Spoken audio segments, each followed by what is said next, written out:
As doctors, we all want to help our patients. That's why we do the job. And we don't want things to go wrong. Most doctors are quite obsessive compulsive and we try to make everything perfect. Reality is that eventually things will go wrong. And it feels terrible, but it's also reality. When things go wrong, it opens it up to risk of things escalating from there. So it's hard to do, but the first thing you need to do is acknowledge that something's gone wrong or not to plan.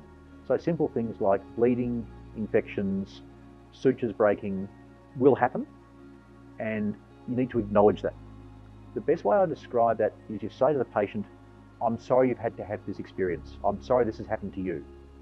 That's different to saying this is my fault, but acknowledging it with the patient saying, yes, you've been through something difficult, this wasn't part of the plan, is important, because that does put you on the same page as the patient. Now you can start working with them to fix the problem rather than being adversarial and fighting against them.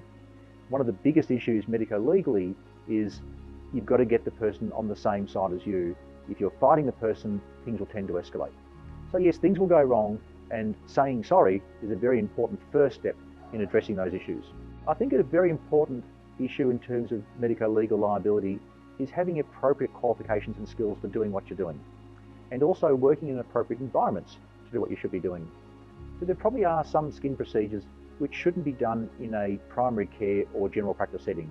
Some of the very large procedures, that creates a high risk. Doing procedures under sedation is a high risk in a primary care setting.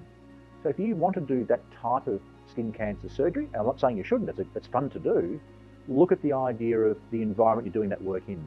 Can you work in a day hospital? Is there an appropriate hospital you can get rights to use? So you do have the operating theatre that's required for that sort of procedure. So general practitioners and primary care doctors can do work in day surgeries, can do work in hospitals when required.